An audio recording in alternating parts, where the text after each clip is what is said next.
Chaque année, une toute petite poignée d'artistes se retrouvent propulsés sur le devant de la scène, à l'échelle nationale ou internationale. Leurs morceaux sont diffusés partout, ils envahissent l'espace médiatique et ils commencent à jouer dans des salles à guichets fermés. Mais si leur réussite paraît bien souvent naturelle, en réalité, il y a derrière ces artistes des majors, qui les propulsent à l'aide de leurs moyens financiers et de leurs équipes bien rodées. Qu'on soit bien d'accord, ce soutien n'enlève absolument rien au talent de ces artistes, et il n'y a aucun mal non plus à travailler avec une major. Mais est-ce que c'est possible de réussir dans la musique sans ces moyens-là? Dans cette vidéo, je vais essayer de relever un défi, sortir un morceau et tenter qu'il devienne viral. Tout ça sans maison de disque et avec moins de 1000 € de budget. Pour ça, je suis accompagnée d'un artiste que je vais vous présenter dans quelques instants et de Fiverr qui nous accompagne sur cette vidéo. Si vous êtes prêts, c'est parti.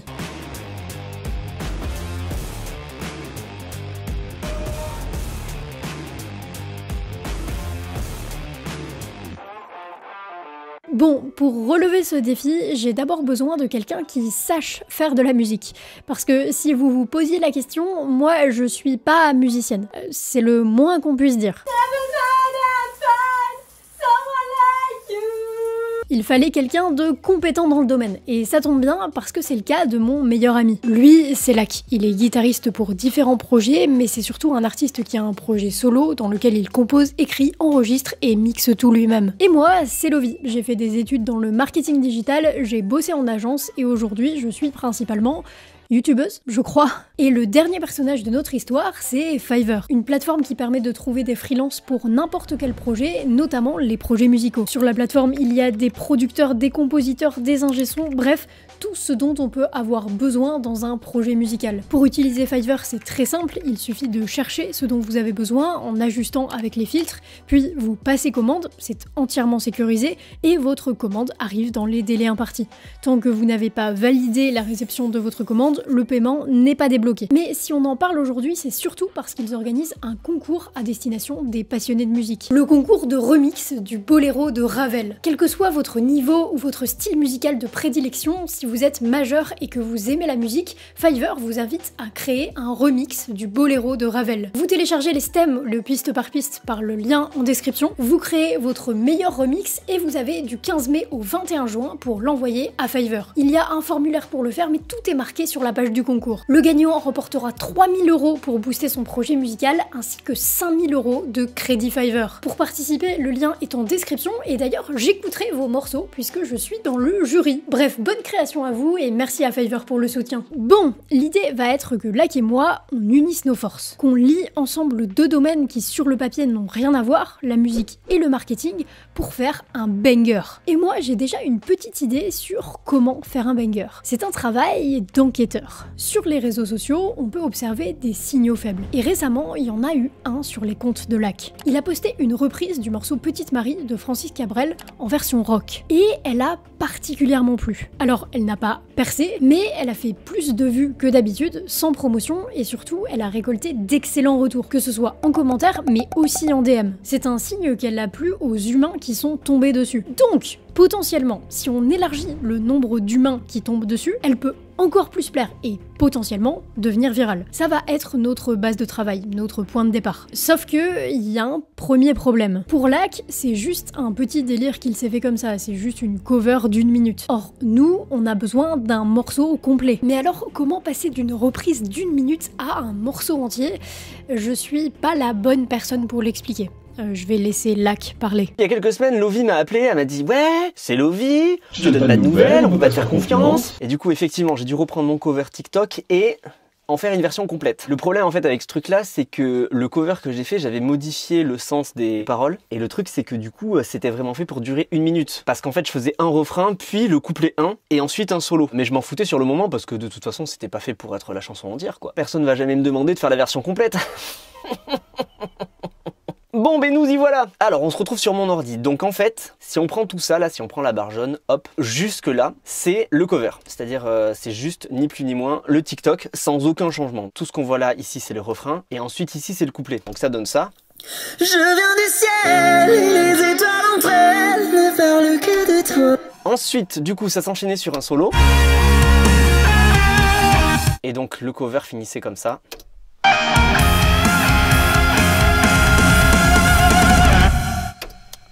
ça c'est la partie TikTok. Donc la décision que j'ai prise, c'est de garder le TikTok complètement intact. C'est-à-dire que je voulais qu'il soit en intégralité dans la chanson finale, quoi. Histoire que je reçoive pas des commentaires de gens qui me disent « Ah, mais en fait, c'était mieux le cover sur TikTok parce que gna gna gna gna gna. » Bon, voilà, j'ai pris les devants, d'accord? Bon, donc, pour commencer, je me suis pas embêté. J'ai fait un copier-coller.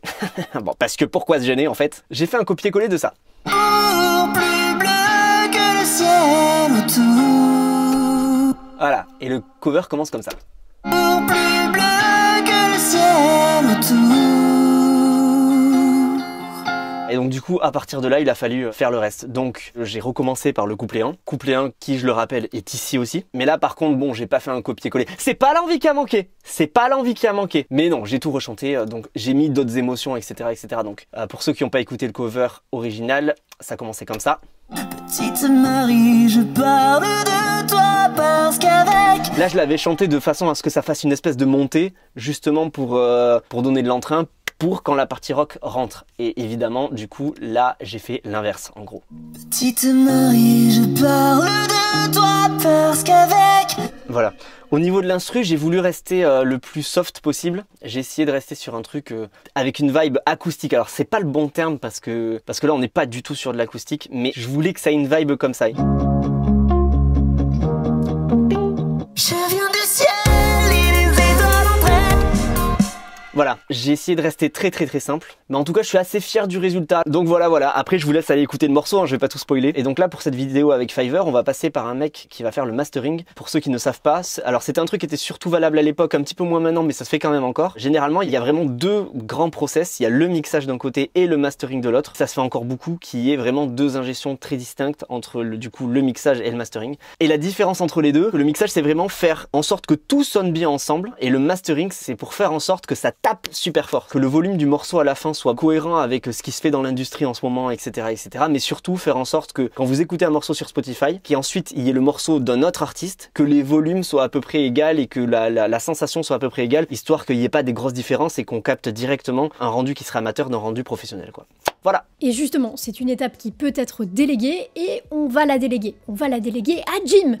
Jimmy Studio, le GOAT. Jim, on l'a repéré sur Fiverr et il a été trop cool. Il a pris le temps d'écouter le morceau avant qu'on ne passe commande et ça paraît anodin comme ça, mais tous les ingés mastering ne le font pas et pourtant c'est nécessaire. Son mastering dépend du mixage du morceau. Si le mixage avait été éclaté, il aurait rien pu sauver au mastering. Donc c'est cool qu'il ait pris le temps de le faire et ce qui est encore plus cool, c'est que pour Jim, c'est validé. Il peut bosser sur notre morceau, donc le son part au mastering, et pendant ce temps, nous, on a le temps de s'occuper d'une autre partie cruciale.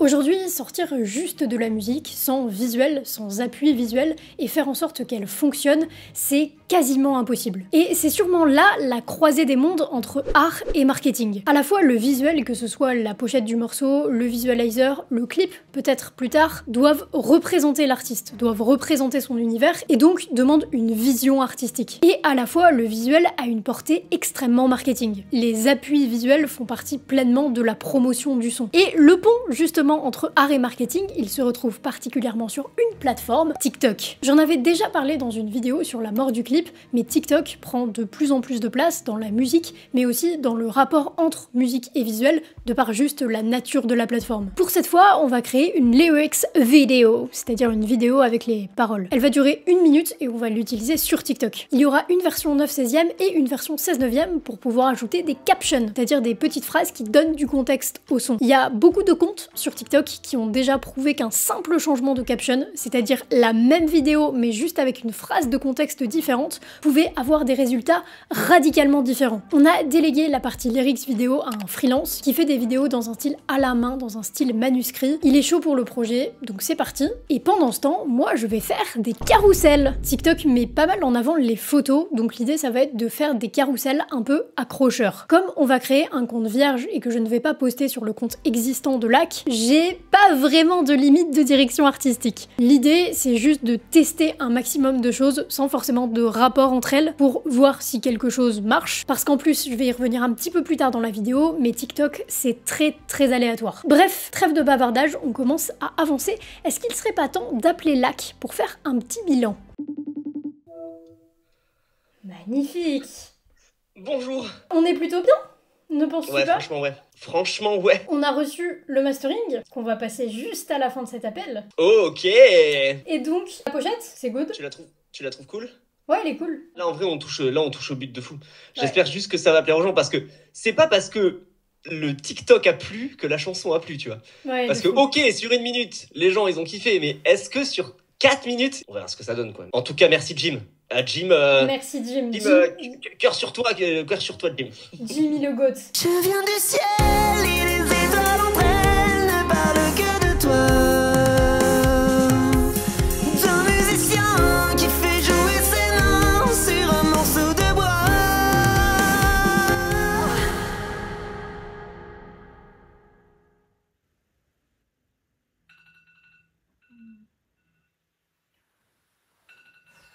Bon, je pense qu'on a un petit problème. Le truc, c'est que le son là qu'on a posté, c'est une reprise. Et le problème, c'est qu'on n'a pas les droits sur cette reprise. Donc en fait, le distributeur a besoin d'un délai supplémentaire pour acheter ce qu'on appelle une licence à notre place pour que ça puisse être distribué sur toutes les plateformes. Donc en fait, là pour l'instant, on est un peu bloqué. Il ne donne aucune date, on n'a aucune idée de quand est-ce que ça sortira. Mais en tout cas, ça sort pas maintenant. Donc là, c'est la merde. Encore un matin pour rien. 2 hours later. Alors ça, c'est quelque chose que toutes les personnes qui ont déjà monté un projet, quel qu'il soit, savent. Ça ne se passe jamais comme prévu. Et il y a 2 phases. Il y a la phase de l'émotion, la tristesse, l'énervement, que sais-je. Et il y a la phase du stoïcisme. Faut accepter qu'il y a des choses qu'on contrôle pas, genre un problème de distributeur ou des deadlines qu'on peut pas bouger, et qu'il y a des choses qu'on contrôle, genre nos comportements, nos actions, etc. Bref, stoïcisme. Et en soi, ça va aller. On va changer quelques petites choses dans le plan, on va ajuster, et ça va aller. Au travail!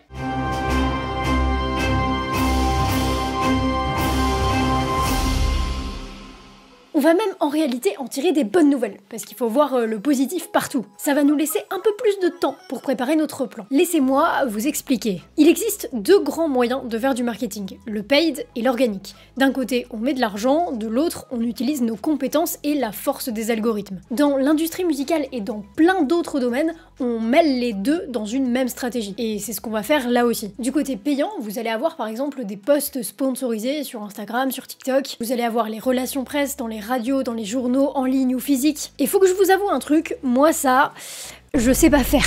Non mais il faut avouer, en fait, quand on n'est pas bon dans un domaine. Bon, je suis pas douée dans énormément de domaines en réalité. Mais j'avoue qu'en plus, la partie payante, c'est pas ma passion absolue. Parce que là, dit comme ça, les posts sponsorisés, vous avez peut-être l'impression que juste on met de l'argent, on donne de l'argent à une plateforme et elle fait le travail. Non. Non. C'est pas ça, c'est littéralement un métier. Donc ça, on va déléguer. Et en cherchant un profil, je suis tombée sur Pedro. Pedro, il est très bien noté, il est même pro sur Fiverr, mais aussi, il est dans la musique, donc il comprend nos enjeux. Nous, on va travailler avec lui pour la campagne Instagram Ads, et le rôle de Pedro, comme il l'explique lui-même, ça va être de toucher l'audience cible, donc les gens qui pourraient aimer le morceau. Lui, son job, ça va être de paramétrer la campagne pour que Instagram montre le morceau aux bonnes personnes. Là, on va pas mettre trop de budget ads pour être transparent avec vous, on va mettre entre 100 et 300 € maximum. Le montant s'affichera là parce que là on n'a pas encore lancé la campagne, parce qu'on a dit qu'on dépensait 1000 € maximum et qu'on inclut le prix des freelances. L'idée sur les petits budgets, c'est d'avoir un objectif précis si vous lancez une campagne pour que chaque euro soit dépensé dans l'intérêt que vous voulez. Je ne pense pas que la campagne amènera tant de gens que ça, parce que déjà 200 € de budget publicitaire c'est très peu, mais en réalité notre objectif, enfin l'objectif de Pedro là pour le coup, ça va pas être de toucher le plus de gens possible, ça va vraiment être de toucher des personnes qui pourraient être intéressées par cette musique-là en particulier. On en a parlé par message, il est complètement aligné, donc c'est parfait. Maintenant, l'organique. Et ça, je vais m'en occuper. Comme on en a parlé dans la partie visuelle, pour la partie organique, je vais principalement faire du contenu court sur TikTok. J'ai une relation un peu toxique avec cette plateforme, je vous expliquerai peut-être un jour. Toujours est-il que là, on va l'utiliser parce que ça reste l'une des plateformes les plus puissantes et un des algorithmes les plus puissants tout confondu. Le fait que le son ne soit pas sorti n'est pas réellement un problème. L'idée, ça va juste être de tester les carousels et de mettre des captions sur la lyrics vidéo, parce que oui, on a reçu la lyrics vidéo et ça donne ça. Amour plus bleu que le ciel autour.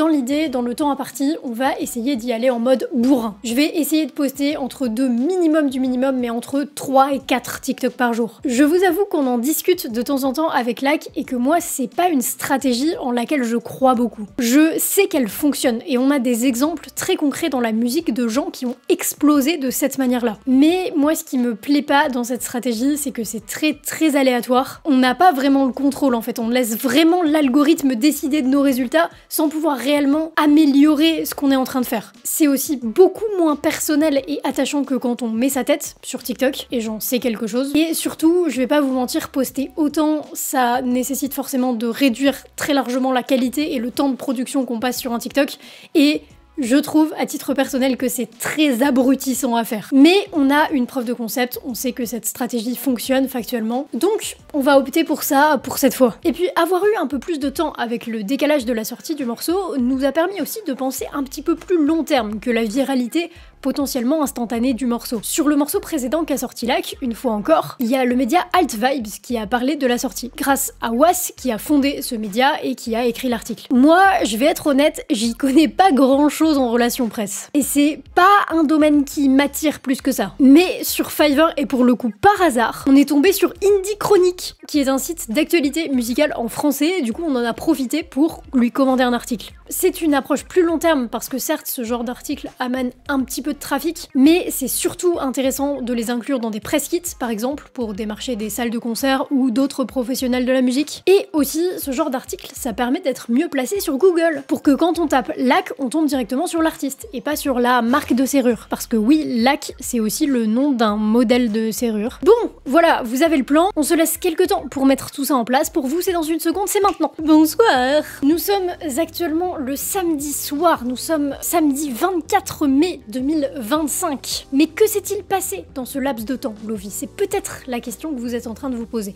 Bon déjà, le son est sorti, il est là. Les ads commencent à se lancer grâce à Pedro. On n'a pas de rapport pour l'instant, Pedro nous en fera un en fin de campagne, mais il est encore trop tôt pour avoir une synthèse. Avec mes quelques connaissances en business manager et en paid, je trouve qu'on est plutôt bien parti. Le budget est optimisé, c'est très cool, ça veut dire que chaque euro investi est bien investi. Concernant TikTok, j'ai eu quelques galères, notamment de temps. Il y a actuellement 14 vidéos sur le compte, il y en a plus qui ont été postées, notamment des carousels, mais des fois ça a bloqué à 0 vues, ce qui est le cas sur les nouveaux comptes ou juste sur les comptes où il n'y a pas encore beaucoup d'abonnés. Parfois il faut reposter genre plein de fois la même vidéo et en fait c'est relou parce que tu postes une vidéo, tu vas faire autre chose et en fait tu vois que ta vidéo il faut la reposter parce que TikTok l'a bloquée. Enfin bref, je regarde actuellement mais nous sommes à 6800 vues en tout. Il n'y a aucun post qui a percé, mais sur ce genre de format c'est pas du tout un échantillon assez représentatif. Je pense que je vais continuer à poster parce que je pense qu'il y aura une overperf sur un post en particulier. La mauvaise nouvelle, mais qui est aussi due à ce format, c'est qu'il y a peu d'engagement, il y a peu de commentaires, ce qui, je pense, est beaucoup dû au fait qu'il n'y ait pas d'humain sur les vidéos, mais c'est quelque chose que je savais à la base et qui était un choix conscient, qui est dû au fait que on a vraiment des exemples dans l'industrie de gens qui ont réussi à percer comme ça, ou en tout cas à driver beaucoup de trafic vers un Spotify juste en postant des TikTok de cette manière-là, avec genre 90% de leurs TikTok qui étaient des échecs et 10% qui faisaient énormément de trafic en fait vers leur profil Spotify. Et de toute façon, tout ça est plus un début plutôt qu'une fin. L'idée de cette vidéo, c'était de documenter les coulisses de la sortie d'un morceau et aussi les coulisses marketing. Cette vidéo était aussi là pour montrer qu'on peut s'entourer de personnes sur les domaines où on est moins compétent ou justement sur les domaines qu'on veut déléguer en termes de temps. Et d'ailleurs, merci personnellement aux freelances qui ont participé à cette vidéo. Le succès, du moins la réussite chiffrée d'un projet, c'est vraiment une équation multifactorielle qui est très compliquée à résoudre. Ce qui est sûr, c'est qu'il faut du travail et qu'il faut travailler même quand c'est ingrat. Et ça, c'est vrai pas que pour la musique, il faut du temps, et ça c'est une variable qu'on a un peu tendance à oublier avec les réseaux sociaux. Les succès qu'on nomme souvent sur les réseaux sociaux, les succès du jour au lendemain,